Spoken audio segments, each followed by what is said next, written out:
On parle souvent des medbeds, comme de capsules miraculeuses, venues d'un autre monde, et capables de régénérer un organe en seulement quelques minutes, grâce à des fréquences quantiques. Nous avons tous vu ces capsules dans les films où un corps blessé entre et ressort régénéré en quelques secondes.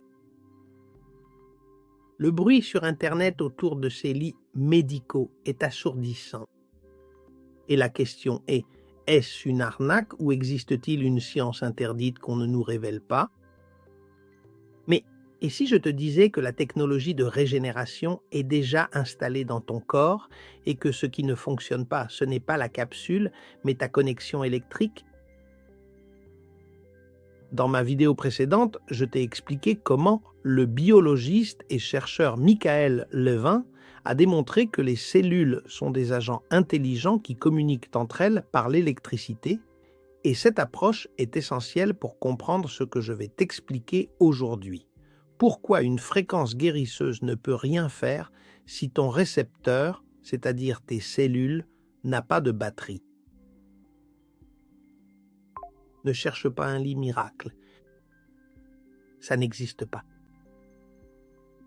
Cherche à comprendre comment ton corps traite l'énergie.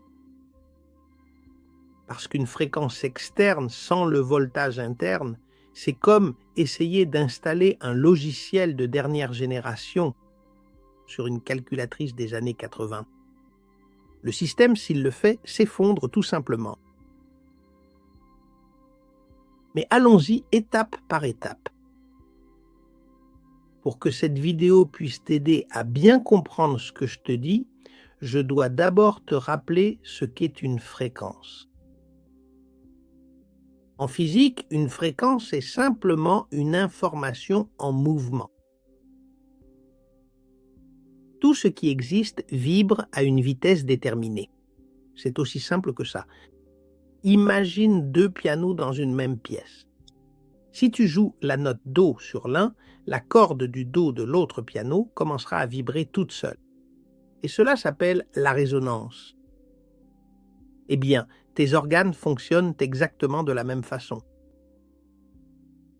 Pour que tu comprennes comment une fréquence peut interagir avec ton corps, nous devons faire connaissance avec deux géants qui ont décidé de regarder là où la science conventionnelle, jusqu'alors, n'avait pas osé s'aventurer.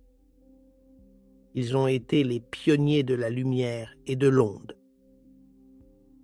Tout d'abord, je te rappelle Peter Garayev, le père de la génétique des ondes. C'était un biologiste russe qui a révolutionné notre compréhension de l'ADN. Il a démontré que l'ADN n'est pas seulement une molécule chimique, mais qu'il s'agit d'un biocomputer holographique.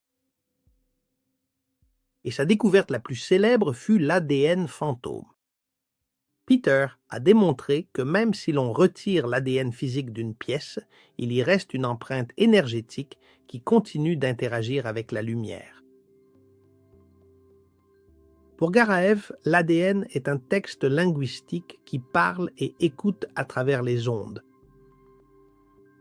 Et pour ses découvertes et ses preuves, il a été nommé pour le prix Nobel, mais il est décédé dans des circonstances étranges peu avant la cérémonie. Qu'il repose en paix. En second lieu, nous avons Ulrike Granoger, la grande architecte de la biologie quantique.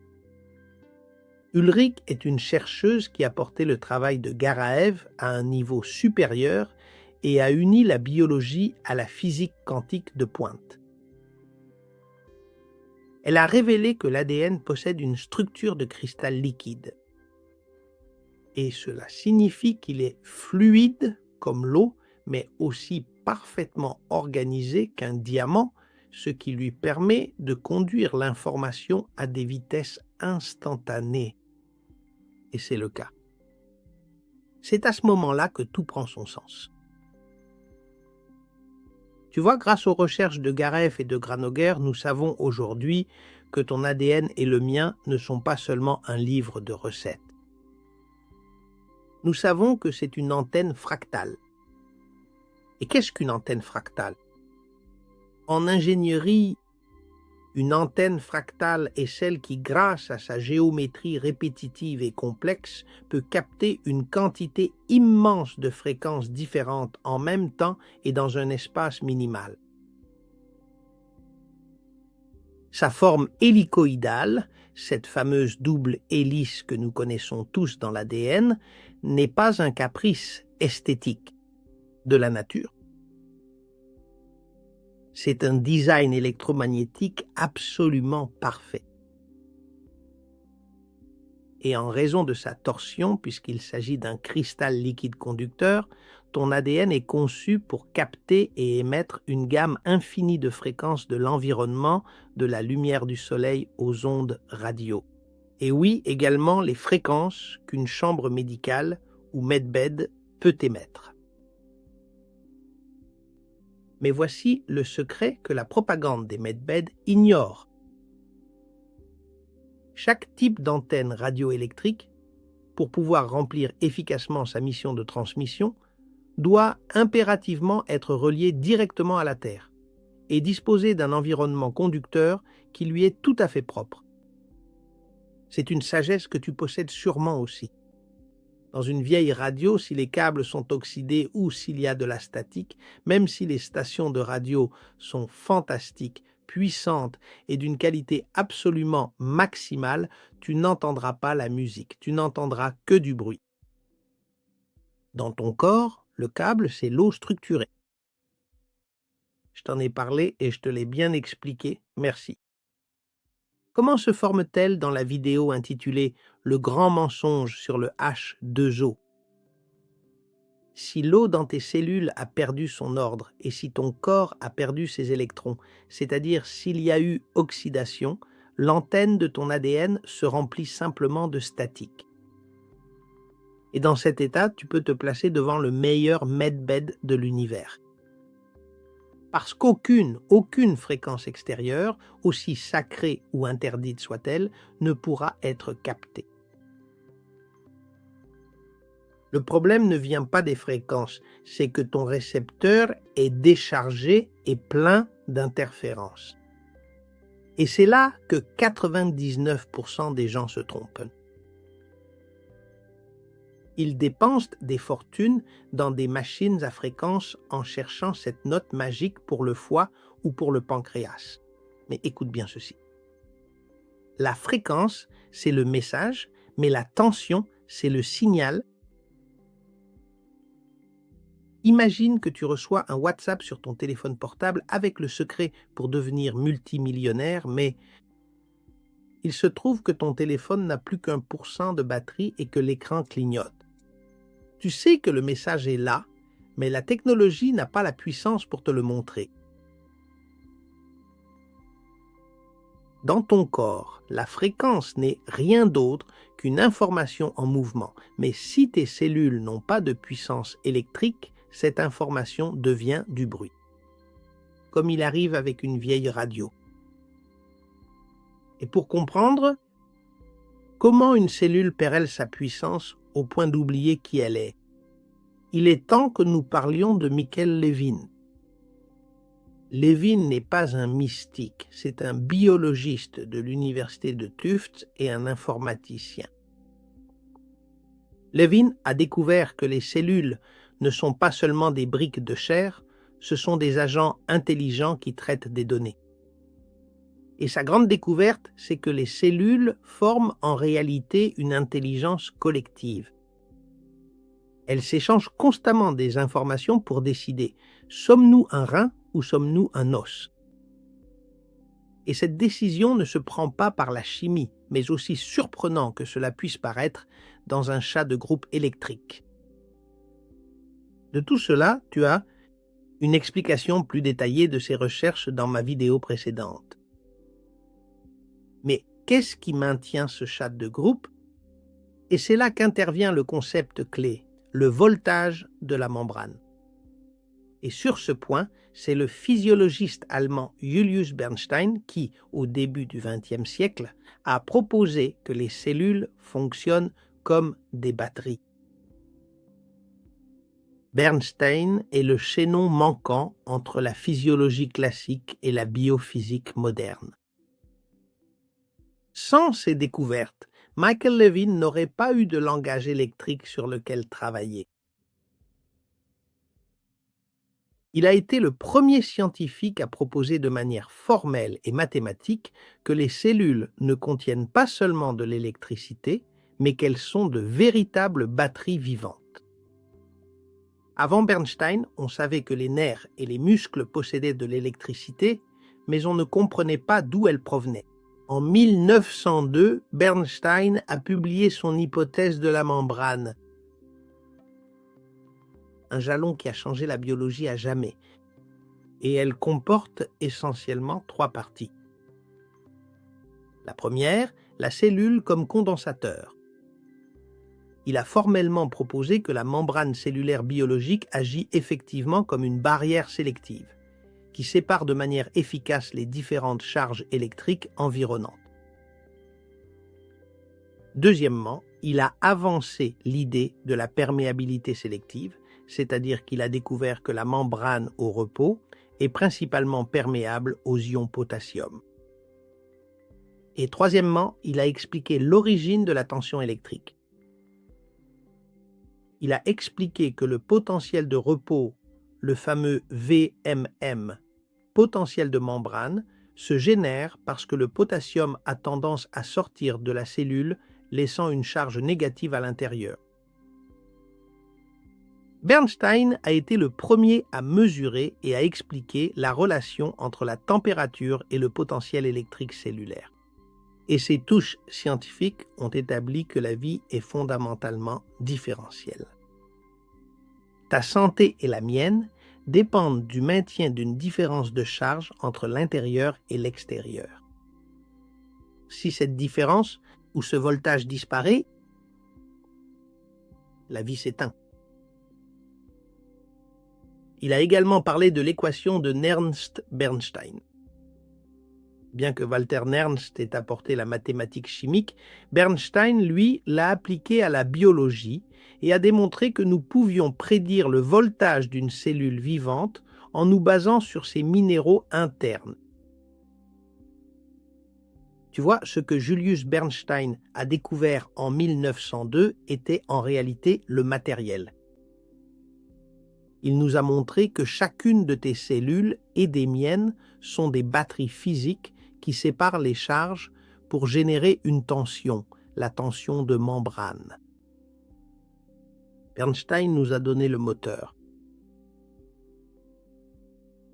Mais attention à cela, pendant un siècle, la science s'est simplement arrêtée là, pensant que cette tension n'était qu'une sorte de sous-produit de la vie, une étincelle qui, en réalité, ne signifiait rien. Et tout cela est resté ainsi jusqu'à l'arrivée de Michael Levin. Levin a pris la relève de Bernstein et s'est posé une question qui a tout changé. Si la cellule est une batterie, ce voltage ne serait-il pas en réalité un langage? Et c'est ici que nous passons de la physique à la computation biologique. Si Bernstein a découvert la batterie, le moteur, le matériel, Levin a découvert le logiciel. Il a démontré, merci, que le voltage de la membrane n'est pas seulement de l'énergie, c'est en réalité un code d'information. C'est le système d'exploitation qui indique aux briques, c'est-à-dire à l'ADN, quelle construction elles doivent ériger. Chacune de tes cellules possède une peau, la membrane, et cette peau ou membrane sépare les charges électriques de l'extérieur et de l'intérieur. Cette différence de potentiel, c'est le voltage de la membrane. Pour te le résumer simplement, Bernstein a découvert, comme je te le disais, le matériel, la batterie, tandis que Levin a découvert le logiciel, c'est-à-dire l'intelligence qui utilise cette batterie. Bernstein explique le comment physique et Levin le pourquoi faire biologique. Lorsque le voltage est d'environ moins 90 millivolts, le logiciel fonctionne à plein rendement et c'est littéralement la pression électrique qui permet à la cellule d'être vivante. Sans ce voltage, la cellule devient un système fermé, muet et mort. Et quand on parle de moins 90 millivolts, on parle d'une batterie complètement chargée, prête à communiquer.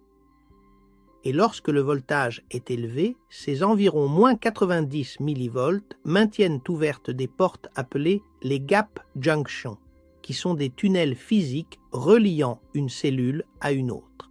Je t'en ai parlé dans mes vidéos précédentes. Eh bien, à travers ces tunnels, les cellules partagent des ions et des molécules d'information. C'est ce que je te disais tout à l'heure, c'est comme si elles avaient ouvert un chat de groupe dans lequel elles discutent toutes ensemble. Et si le voltage est adéquat, les portes sont ouvertes et le réseau fonctionne en parfaite harmonie. Mais si le voltage chute, le logiciel se corrompt, les portes se ferment et la cellule se retrouve isolée ou, comme on dit maintenant, en mode avion. Et c'est là que la maladie apparaît. C'est ici, à cet instant précis de chute électrique, que nous entrons dans le terrain le plus dangereux pour la santé, ce qu'on appelle l'amnésie électrique. C'est ici que Michael Levin nous donne la clé pour comprendre la supercherie des medbeds. Michael Levin propose que les cellules ne sont pas seulement des pièces d'un moteur que l'on peut réparer une à une. Non. Ce sont de petites unités de traitement de l'information.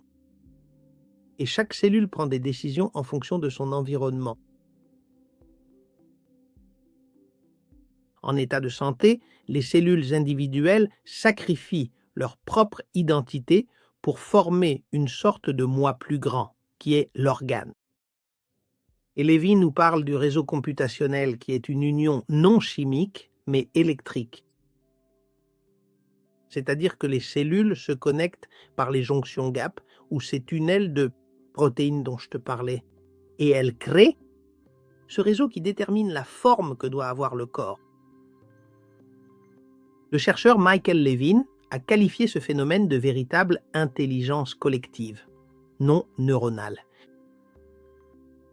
Et il nous parle du mécanisme physique de cette amnésie dont je te parlais. La dépolarisation. Que se passe-t-il exactement à moins 20 millivolts?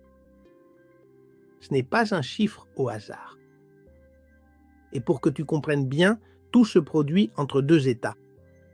D'un côté, il y a le voltage de repos, c'est-à-dire l'hyperpolarisation qui se situe autour de moins 90 millivolts, où la cellule est dans un état de haute énergie et de connectivité, et les portes, les jonctions gap, sont ouvertes.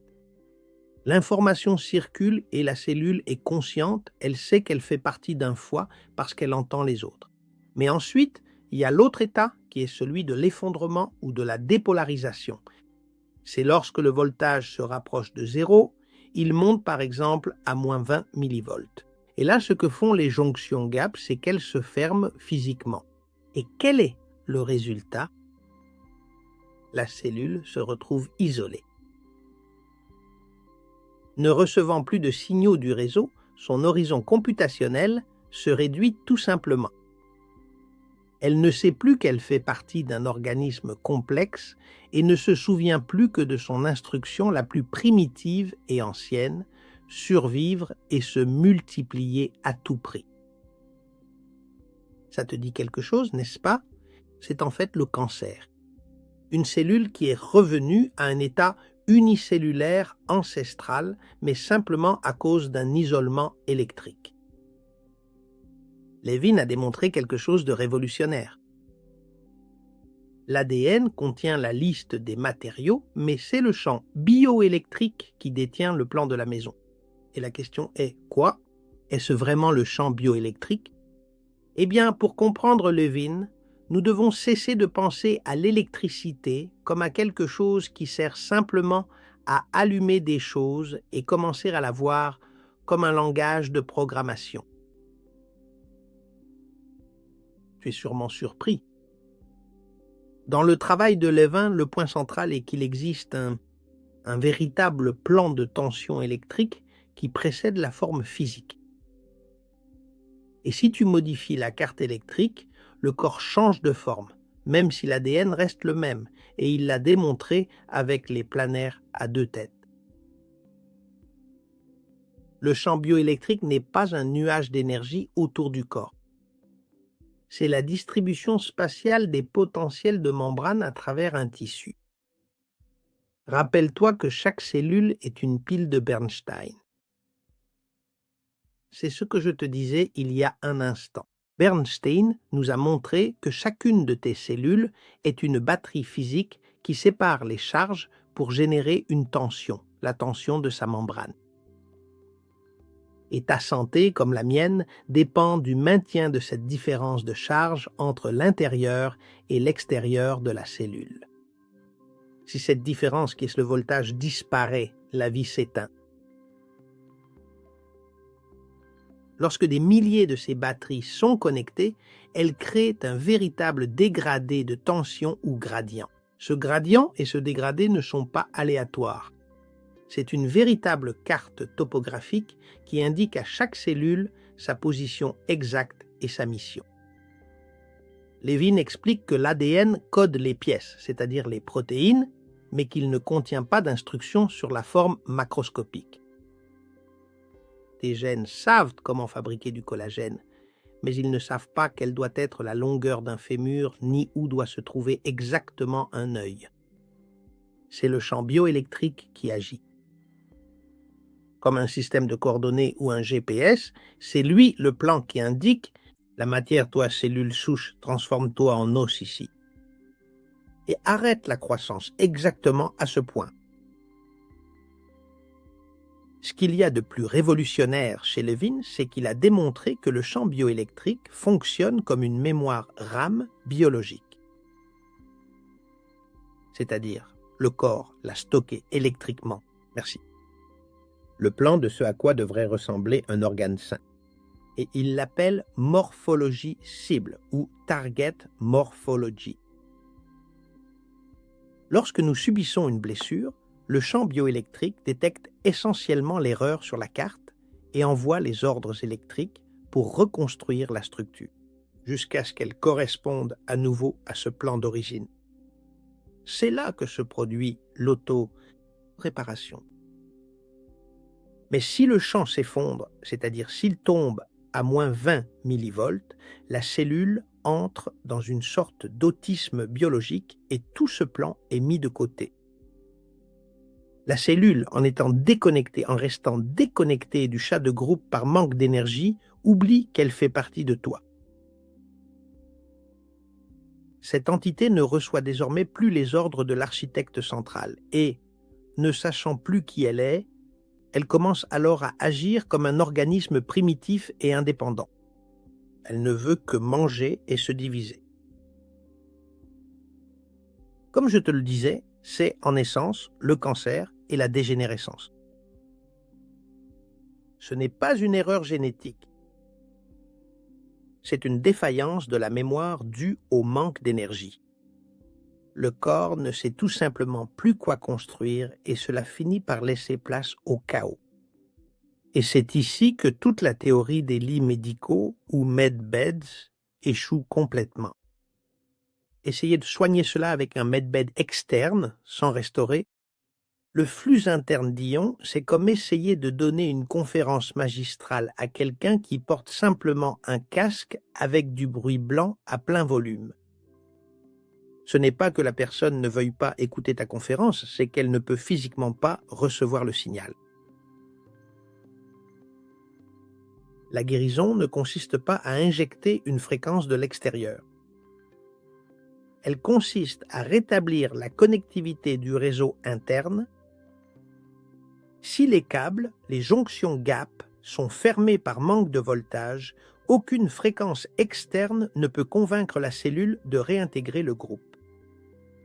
La première chose à faire est d'ouvrir les tunnels et de restaurer le potentiel de membrane. Levin, merci. nous enseigne que la santé est une question de frontières, d'information. Une cellule saine possède une frontière large et se sent partie intégrante de toi. Et une cellule cancéreuse a une frontière minuscule. Elle ne se sent exister qu'elle-même. La propagande des medbeds te dit qu'une fréquence externe peut rappeler à la cellule sa fonction. Mais grâce à Levin, nous savons que la mémoire ne peut pas être imposée de l'extérieur. La mémoire dépend de la capacité de la cellule à maintenir son propre champ électrique. Maintenir environ moins 90 millivolts n'est pas quelque chose de passif. Cela requiert un effort métabolique constant pour pomper des ions.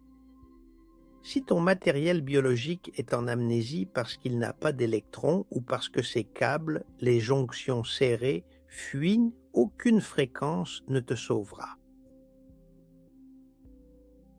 Pense à nouveau à ces jonctions.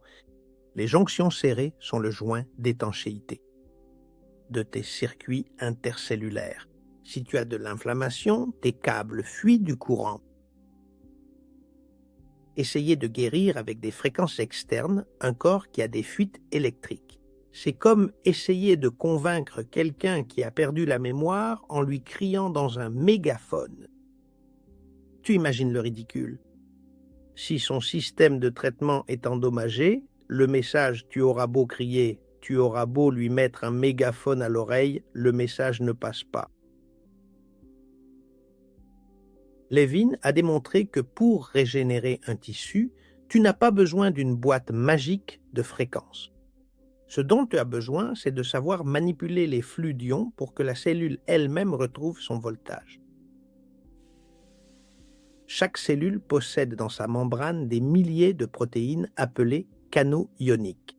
Imagine-les comme de petites portes, chacune équipée d'un capteur de sécurité. Certaines ne laissent passer que le sodium, d'autres le potassium, d'autres encore le chlore.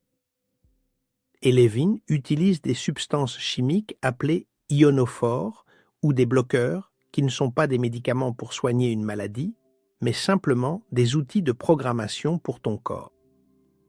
S'il veut qu'une cellule de la peau se transforme en neurone, il ne demande pas la permission à l'ADN. Ce qu'il fait, c'est simplement utiliser un médicament qui ouvre les canaux potassiques de cette cellule. Lorsque le potassium sort, le voltage interne change et il devient plus négatif. Ce changement de voltage est en fait l'instruction d'exécution pour que la cellule change d'identité. Et ce n'est que finalement, lorsqu'elle retrouve enfin toute sa puissance originelle, qu'elle parvient à retrouver la totalité de sa mémoire. La guérison est un acte de souveraineté. C'est retrouver la conscience électrique interne. Ce n'est pas attendre un bombardement externe de fréquences. Dans ses expériences avec des grenouilles où il a réussi à régénérer des pattes entières, Levin n'a pas utilisé de chambre quantique. Ce qu'il a utilisé, c'est ce qu'il appelle un bioréacteur portable. C'est essentiellement un petit patch en silicone que l'on place sur la blessure et à l'intérieur du patch, il y a un hydrogel qui est chargé avec des ions spécifiques et des médicaments qui manipulent les canaux ioniques. Le patch crée un micro-environnement électrique qui force les cellules de la blessure à maintenir un voltage de régénération comme celui d'un embryon pendant 24 heures. Et ces 24 heures de piratage électrique suffisent pour que le corps active le logiciel de construction de la patte et qu'il continue à travailler pendant des mois jusqu'à la compléter. Comme nous l'avons vu précédemment, la clé de la santé est que les cellules soient connectées à ce groupe de discussion dont je te parlais. Et ces médicaments qu'utilise Levin obligent les jonctions GAP, ces tunnels de communication, à rester ouverts. En forçant l'ouverture des tunnels, une cellule cancéreuse qui était en amnésie électrique se retrouve simplement inondé par l'information électrique de ses voisines saines. Et le groupe convainc la cellule rebelle de redevenir membre de l'équipe. La cellule retrouve alors sa mémoire électrique, cesse de se diviser et reprend sa fonction normale.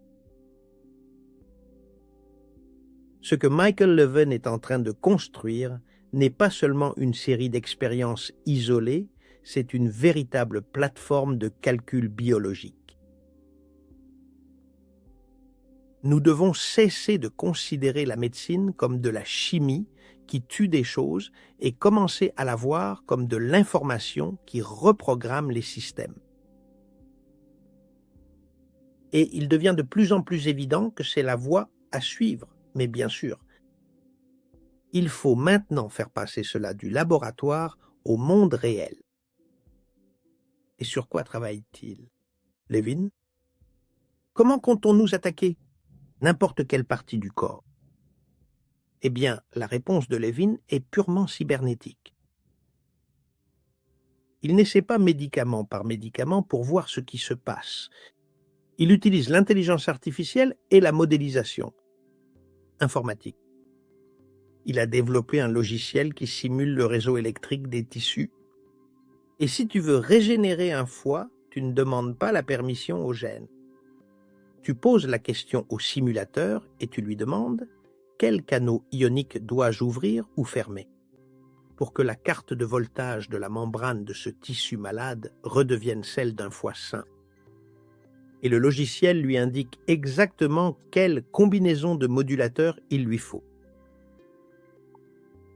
Cela signifie que dans le futur, et espérons le proche, le traitement ne sera pas un comprimé générique, mais un cocktail de programmation conçu spécifiquement pour restaurer ta carte bioélectrique particulière. Et quand Levin parle de médicaments, ce n'est pas de cela dont il s'agit. Merci. À des substances expérimentales étranges. Non, c'est bien plus simple. Voici le grand secret. La plupart de ces médicaments existent déjà, et en fait, ils sont dans ta pharmacie. Dès aujourd'hui, nous parlons de modulateurs, de canaux ioniques. Ce sont des molécules qui agissent comme des clés pour les portes électriques de la cellule. De nombreux médicaments approuvés par la FDA pour l'épilepsie, l'hypertension ou les arythmies cardiaques sont en réalité des bloqueurs ou des activateurs de canaux calciques, sodiques ou potassiques. Levin a découvert que ces mêmes médicaments, utilisés à des doses et dans des combinaisons différentes, ne servent pas seulement pour le cœur ou le cerveau, mais qu'ils peuvent aussi donner l'ordre d'ouvrir les gap junctions dans une tumeur ou d'initier la régénération dans un os. Ce sont des substances qui facilitent le passage d'ions spécifiques à travers la membrane. Elles ne guérissent pas la cellule. Elles changent simplement son voltage et cela active le logiciel de santé déjà inscrit dans l'ADN. Comme je te le disais, on les appelle des ionophores. Pour mieux expliquer comment le groupe convainc la cellule rebelle, nous allons utiliser l'analogie de l'isolement informationnel. Et pour la comprendre, je vais te la diviser en 4 parties. La première, le problème. Une cellule cancéreuse est comme un individu qui a mis un casque avec du bruit blanc et a complètement fermé toutes les portes et fenêtres. Il ne sait pas que le reste de la ville est en paix. Elle croit qu'elle est seule dans une guerre pour sa propre survie. Deuxièmement, l'intervention. Les médicaments de Levin, qui sont, comme je te le disais, des modulateurs, ne tuent pas la cellule, ce que fait la chimiothérapie. Ce qu'ils font, c'est simplement forcer l'ouverture des jonctions GAP, qui sont les tunnels de communication. Voici la troisième étape, qui est la connexion. Lorsque les tunnels s'ouvrent, la cellule cancéreuse se retrouve submergée par le voltage d'environ moins 90 millivolts des cellules saines qui l'entourent, de ces cellules voisines. Et voici la quatrième étape, la reprogrammation. l'état électrique du réseau est supérieur à celui de la cellule qui était isolée et l'information qui lui parvient de nous. Un tissu sain afflue vers cette cellule rebelle et ce flux d'ions agit. Comme une véritable réinitialisation d'usine, la cellule retrouve sa mémoire électrique, elle éteint, ses gènes de division incontrôlés et elle se réintègre dans la structure, ton corps. Et pourquoi cela est-il meilleur qu'un lit médical ou medbed?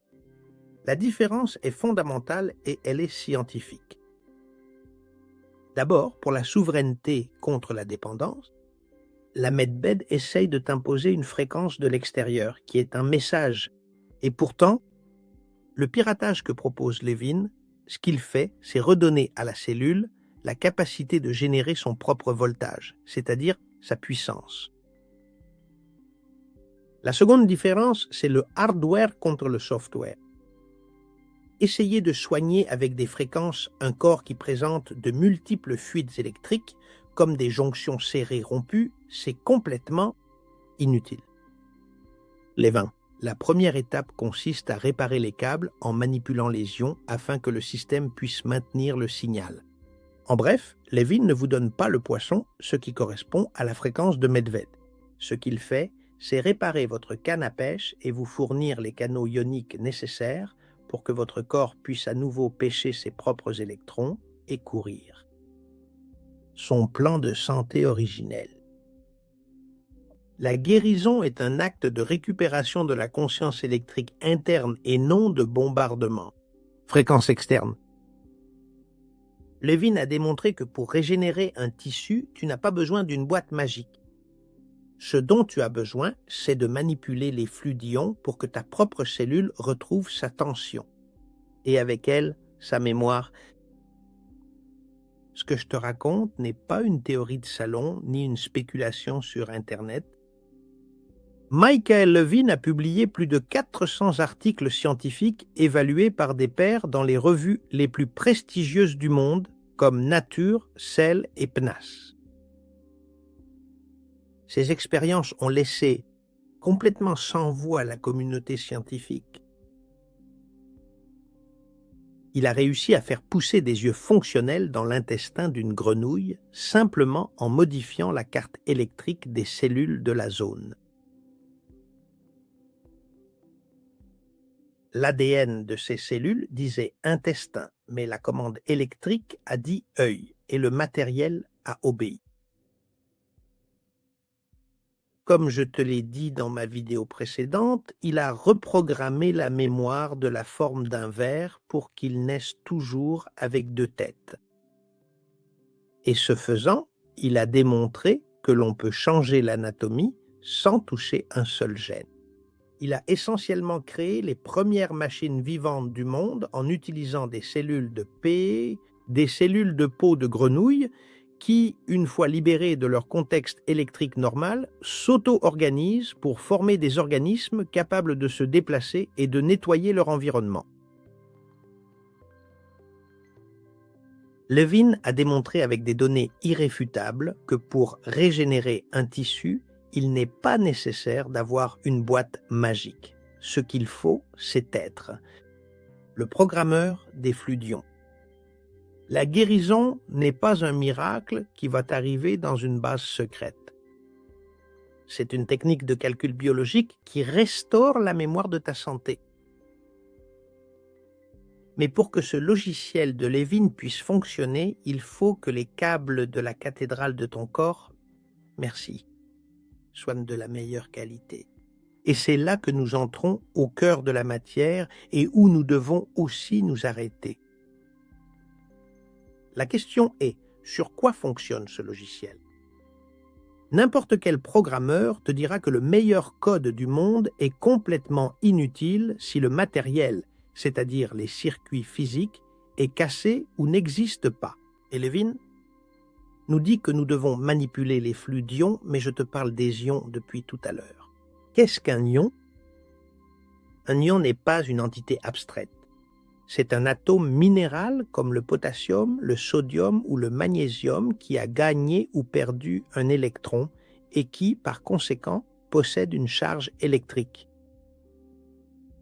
Autrement dit, les câbles de la cathédrale, les processeurs de cette computation biologique, ce sont les minéraux que tu as dans ton corps.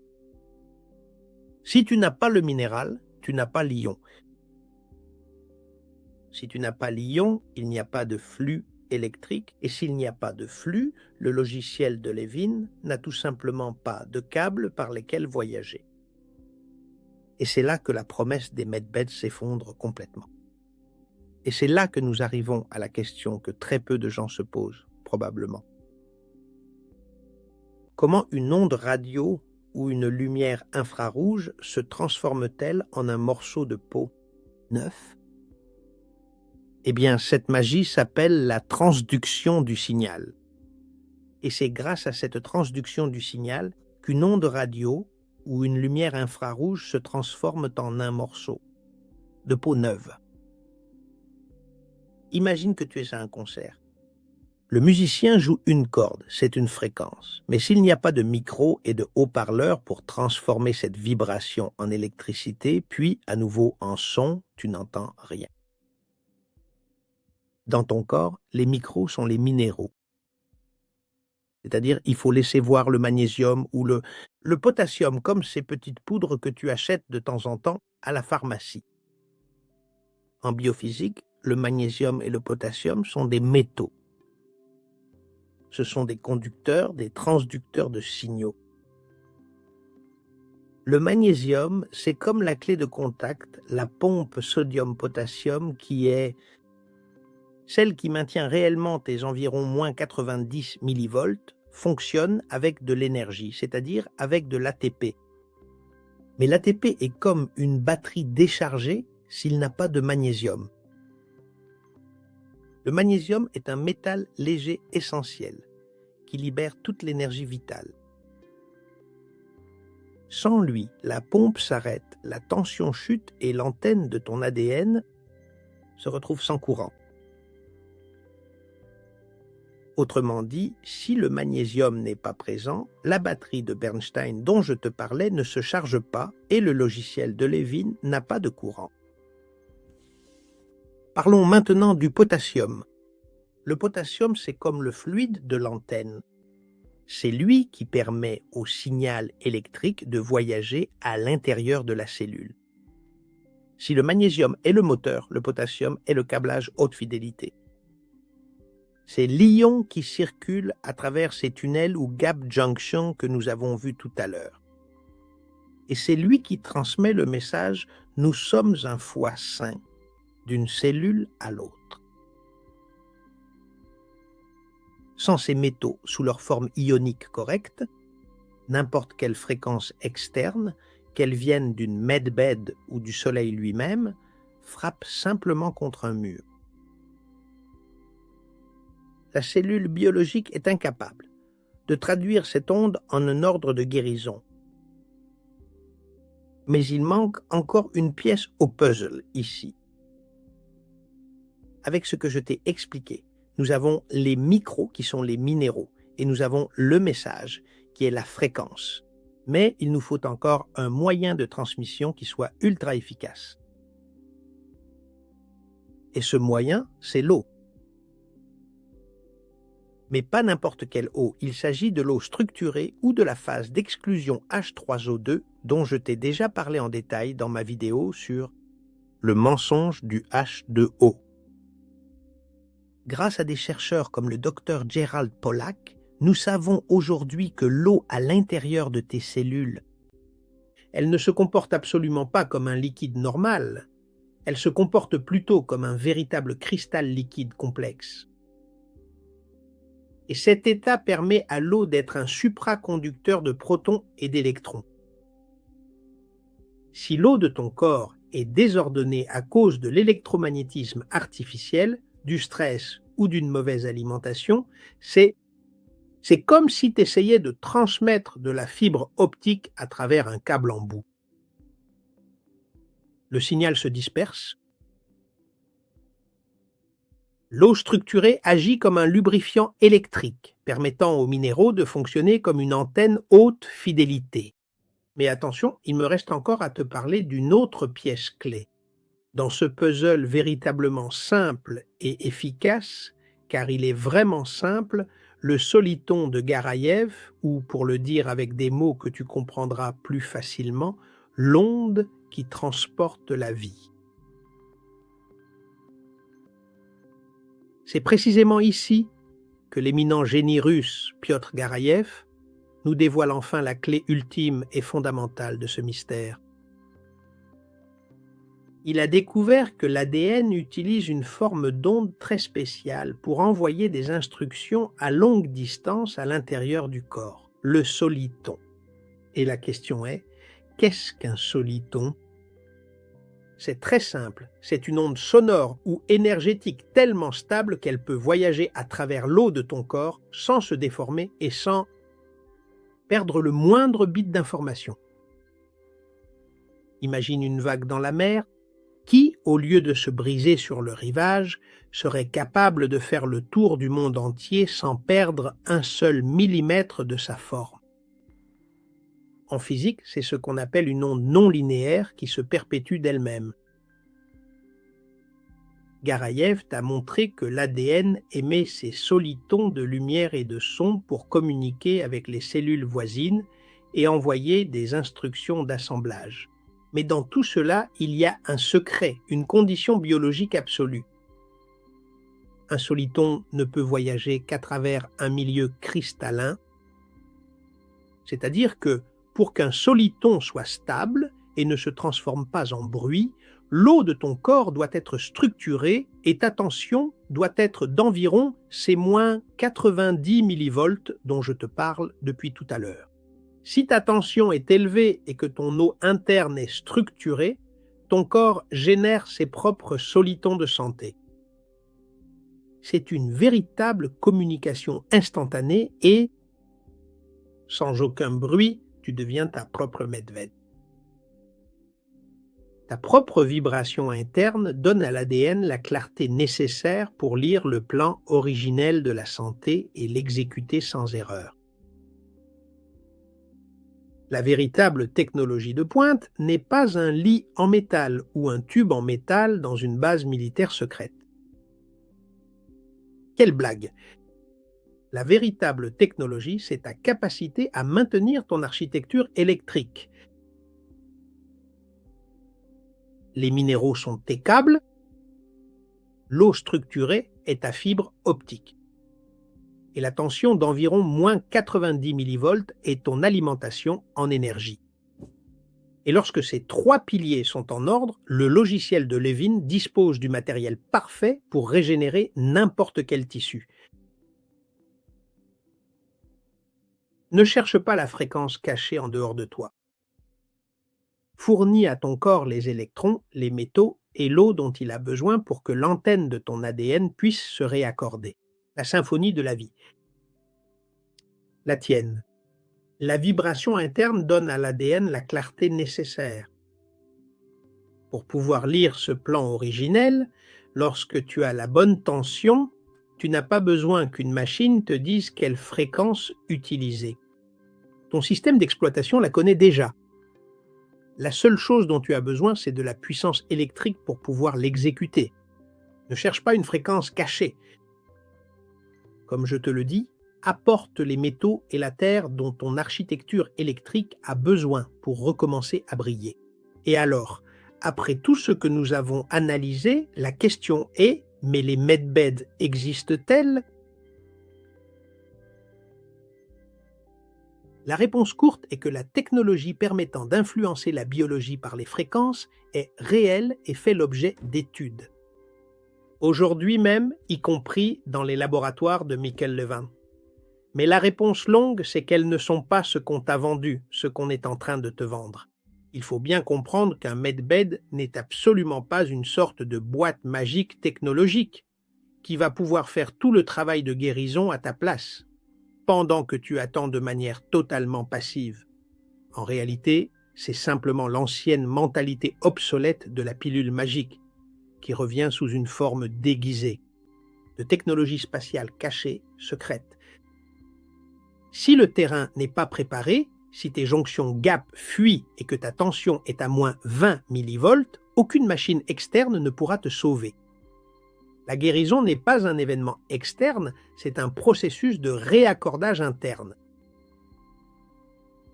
Pour cesser d'être l'otage de la propagande. Et pour devenir le souverain de ta biologie, laisse-moi te donner le protocole de ton entretien. Technique. Premièrement, recharge la batterie. Récupère environ moins 90 millivolts, parce que sinon tu ne pourras pas traiter les fréquences. Deuxièmement, utilise l'earthing, la mise à la terre, pour absorber des électrons et cherche la lumière infrarouge du soleil. Pour structurer ton eau, troisièmement, répare les câbles, fournis les métaux conducteurs. Souviens-toi, sans magnésium et sans potassium biodisponibles, tes transducteurs sont cassés. Il n'y a pas de message valable s'il n'y a pas de câblage. Quatrièmement, élimine le bruit. Ton ADN est une antenne linguistique et fractale. Élimine le bruit électromagnétique, artificiel et, surtout, prends soin aussi de ton dialogue interne. Il t'écoute. Tes pensées sont des solitons que le logiciel de Levin interprète chaque seconde. Et arrête d'attendre qu'une technologie secrète ou qu'un sauveur extérieur te rende la santé. La technologie la plus avancée de l'univers connu ne se trouve pas dans une base militaire secrète. Elle est en ce moment même assise en train de regarder cette vidéo. C'est ton propre corps. On nous a éduqués à être des analphabètes biologiques, à croire en la nature, que nous sommes des machines cassées qui doivent attendre un pansement. Mais aujourd'hui, tu as pu entendre et voir qu'en réalité, tu es un système bioélectrique souverain. Et si tu fournis les électrons, que tu ordonnes ton eau et que tu maintiens ta tension, ta propre antenne, elle syntonisera la santé de façon automatique et naturelle, car dans la reconstruction de cette cathédrale, le plan, c'est la lumière, le ciment, c'est la tension, et l'ingénieur en chef, c'est toi. Si tu as trouvé cette vidéo utile et que tu penses qu'elle peut aider d'autres personnes, tu m'aiderais beaucoup en la partageant. Mon objectif, comme je te l'ai déjà dit, est de diffuser le contenu et la connaissance. Et tu peux beaucoup m'aider dans cette démarche. Merci beaucoup. Et, comme je te le dis toujours, en avant, toujours en avant. Et je te lis dans les commentaires.